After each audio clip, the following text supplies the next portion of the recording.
இந்த i20 என்ஜினோட ignition காயிலோட card ஒயரை பாருங்கள். கார்டு ஒயரில் வந்து பார்த்திங்கன்னா இந்த இக்னிஷன் காயில் 2 காயில் வர டைப் இது. இதில் வந்து பார்த்திங்கன்னா இது ஒரு செப்பரேட் காயில், இது ஒரு செப்பரேட் காயில் வரும். இதில் வர லைன் பாருங்கள். ஒன்று வந்து பார்த்திங்கன்னா 4th சிலிண்டர், இன்னொன்று வந்து பார்த்திங்கன்னா 1st சிலிண்டர் வரும். நல்லா பாருங்கள். இந்த இக்னிஷன் காயிலோட லைன் வந்து பார்த்திங்கன்னா 1 வரும். அதே மாதிரி அதுலேயே கூட இருக்கிறது வந்து பார்த்திங்கன்னா 4th வரும். செகண்ட் தேர்டு வந்து பார்த்திங்கன்னா 1 வரும். இது வந்து பார்த்திங்கன்னா செகண்டு. அதேமாதிரி வந்து பார்த்திங்கன்னா தேர்டு. ஒரு 2 பிஸ்டன் மேலேயும் 2 பிஸ்டன் கீழேயும் இருக்கும். இதோட ரீசன் தான் இந்த மாதிரி கொடுக்குறாங்க.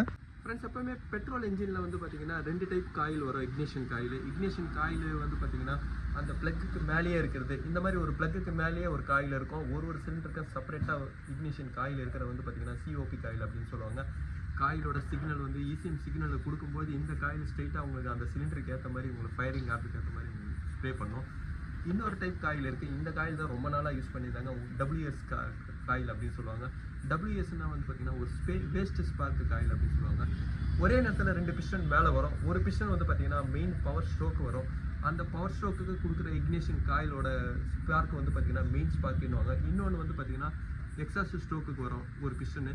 அதுக்கு வந்து பார்த்திங்கன்னா ஒரு வேஸ்ட் ஸ்பார்க் சொல்லுவாங்க. ஆனால் வேஸ்ட் ஸ்பார்க் வரும்போது வந்து பார்த்திங்கன்னா அங்கே எரிஞ்ச புகை இருக்கிறதுனால அங்கே அந்த ஸ்பார்க்கில் எந்த ஒரு ரீசனும் இருக்காது. அதனால தான் 2 பிஸ்டன் 1 வந்து மேலே வரும்போது வந்து பார்த்திங்கன்னா ஒன்று மெயின் ஸ்பார்க் ஆகும், இன்னொன்று வந்து பார்த்திங்கன்னா வேஸ்ட் ஸ்பார்க் ஆகும். அதே மாதிரி அடுத்த சிலிண்டரில் வந்து பார்த்திங்கன்னா இது ஃபயர் ஸ்ட்ரோக் வரும்போது இது வந்து மெயின் ஸ்பார்க் ஆகும், இது வேஸ்ட் ஸ்பார்க் ஆகும். இந்த மாதிரி ஒரு ஸ்பார்க் ப்ளக்கோட இக்னிஷன் காயிலாம் கொடுத்தாங்க. செகண்ட் தேர்ட் வந்து பார்த்திங்கன்னா அதே மாதிரி தான் 2 பிஸ்டன் மேலே வரும்போது ஒன்று மெயினாக இது மாதிரி, இன்னொன்று வந்து பார்த்திங்கன்னா வேஸ்ட்டாக கொடுத்தாங்க. காயிலோட ஒர்க் வந்து பார்த்திங்கன்னா உங்களுக்கு ஒரே நேரத்தில் 2 காயிலுக்கும் கொடுக்கும். இதனால் வண்டியில் வந்து பார்த்திங்கன்னா கார்டு ஒயர் கொடுப்பாங்க. சில வண்டியில் வந்து பார்த்திங்கன்னா ஒரே இக்னிஷன் காயில், இங்கே பாருங்கள், ஒரே இக்னிஷன் காயில் மேலேயே ப்ளக்கு மேலேயே ஒரு காயில், இதுலேருந்து ஒரு ஒயர் எடுத்துகிட்டு போய் தனியாக கொடுத்து இன்னொரு காயிலே இருக்கும். இதெல்லாம் வந்து பார்த்திங்கன்னா ஒரு வேஸ்ட்டு ஸ்பார்க் காயில் தான். எப்போவுமே வந்து பார்த்திங்கன்னா இந்த மாதிரி காயில் கொடுக்கும்போது ஒரு ஸ்பார்க் வந்து பார்த்திங்கன்னா வேஸ்ட் ஆகும். அதை கண்ட்ரோல் பண்ணுறதுக்கு தான் வந்து பார்த்திங்கன்னா இந்த மாதிரி ஒரு சிஓபி காயிலாம் கொடுக்குறாங்க. இக்னிஷன் காயில் இந்த மாதிரி ஒரு சிலிண்டருக்கும் கொடுக்கறதுனால இந்த சிலிண்டரில் இந்த வண்டியில் வந்து பார்த்திங்கன்னா ஒரு WS காயில் வருது. ஃப்ரெண்ட்ஸ், இந்த waste type ignition coil spark காயில்னால என்ன ஒரு டிஸ்அட்வான்டேஜ்னா ஒரு ப்ளக்கோட லைஃபாக உங்களுக்கு போயிடும். ஏன்னா ஒரு வாட்டியும் அந்த ப்ளக் வந்து பார்த்திங்கன்னா ஒரு மேலே ஸ்ட்ரோக்குக்கு வரும்போது தான் அந்த காயில் வந்து உங்களுக்கு ஸ்ப்ரே பண்ணுறதுனால அந்த ப்ளக்கும் வந்து பார்த்திங்கன்னா போகும். இவ்வளோ கிலோமீட்டரில் ஒரு கம்பெனி சொல்கிறது வந்து பார்த்திங்கன்னா 30,000 to 35,000 கிலோமீட்டரில் ஒரு ஸ்பார்க் ப்ளக் சேஞ்ச் பண்ணணுன்றது வந்து பார்த்திங்கன்னா இதோட ப்ரொசீஜரு. இந்த இப்போ வர ஃபோர்ட் வண்டிலேயே 1.5 எல்லா இன்ஜின்லேயே வந்து பார்த்திங்கன்னா இந்த WS காயில் தான் வருது. அதனால் ஸ்பார்க் ப்ளக்கோட லைஃப் வந்து 30,000 to 35,000 கிலோமீட்டரில் வந்து பார்த்திங்கன்னா சேஞ்ச் பண்ணணும். இப்போ காஸ்ட்லி ப்ளக்லாம் வருது. என்னென்ன ப்ளக் வந்தாலும் வந்து பார்த்திங்கன்னா ஸ்பார்க் ப்ளக்கோட லைஃப் உங்களுக்கு அதுதான் இருக்கும். ஏன்னா உங்களுக்கு இன்ஜினில் வர ப்ரீத்தர் கேஸு இதெல்லாம் வந்து பார்த்திங்கன்னா உங்களுக்கு போகும்போது ஸ்பார்க் ப்ளக்கோட உள்ளே இருக்கிற டிப் எல்லாமே உங்களுக்கு போகும். ஏன்னா ஆயிலும் உள்ளே வரும்போது இங்கே ஹை டெம்பரேச்சர் ஏறும்போது வந்து பார்த்திங்கன்னா ஸ்பார்க் ப்ளக்கோட டிப்பெல்லாம் உங்களுக்கு போகும். அதுக்காக தான் வந்து பார்த்திங்கன்னா இந்த கிலோமீட்டரில் ஸ்பார்க் ப்ளக் சேஞ்ச் பண்ணணும் அப்படின்னு சொல்கிறாங்க. ஃப்ரெண்ட்ஸ், எப்போவுமே பெட்ரோல் இன்ஜினோட கேஸும் அதேமாதிரி LPG கேஸ் அதேமாதிரி CNGயோட ஸ்பார்க் ப்ளக் வந்து பார்த்திங்கன்னா இன்னும் நீங்கள் சீக்கிரமாக சேஞ்ச் பண்ணணும். ஏன்னா ஸ்பார்க் ப்ளக்கோட 2 டிப்புக்கு நடுவில் தான் வந்து பார்த்திங்கன்னா அங்கே ஸ்பார்க் வரும்.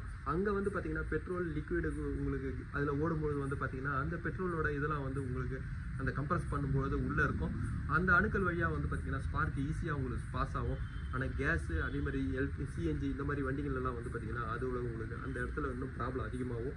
ஹை டெம்பரேச்சர்னால வந்து பார்த்திங்கன்னா அங்கே ஸ்பார்க்கும் உங்களுக்கு லேட் ஆகும். அதனால் ஸ்பார்க் ப்ளக்கை வந்து பார்த்திங்கன்னா சீக்கிரமாக உங்களுக்கு போயிடும். அதனால் CNG LPGயில் வந்து பார்த்திங்கன்னா அந்த ஸ்பார்க் ப்ளக்கை 25,000 கிலோமீட்டரில் வந்து பார்த்திங்கன்னா சேஞ்ச் பண்ணணும்.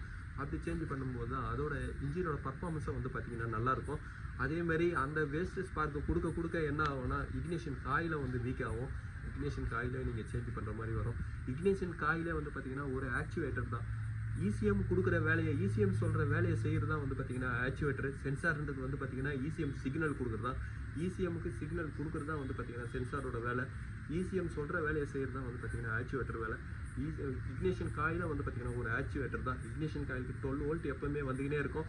இந்த 12 வோல்ட் வந்து பார்த்திங்கன்னா எப்போ உங்களுக்கு அந்த ஸ்பார்க் கொடுக்கும்னா ECMலேருந்து ஒரு எர்த்து கொடுக்கும்போது தான் வந்து பார்த்திங்கன்னா ஸ்பார்க் ஆகும். அந்த ECM இக்னிஷன் காயிலையும் வந்து பார்த்திங்கன்னா இன்னொரு ஒயர் இருக்கும். ஒரு இக்னிஷன் காயிலோட லைனை நீங்கள் எடுத்துட்டிங்கன்னா இதோட சிக்னலை அந்த 3வது ஒரு ஒயர்லேருந்து தான் வந்து பார்த்திங்கன்னா ECMக்கு சிக்னல் கொடுக்கும். ஏன்னா வந்து ECMல இந்த காயில் ஓப்பனில் இருக்குது, இந்த காயில் போயிட்டுருக்கு அப்படின்னு, இல்லை ஒரு ஸ்பார்க் ப்ளக்னால அங்கே ஒரு மிஸ்ஸிங் நடக்குது அப்படின்றதுலாம் வந்து பார்த்திங்கன்னா சிக்னல் பாஸ் ஆகுது அந்த 3வது ஒயராக இருக்கும். ECM சொல்கிற வேலையை செய்கிறதுனால இக்னிஷன் காயிலை வந்து பார்த்திங்கன்னா ஒரு ஆக்சுவேட்டர் தான்.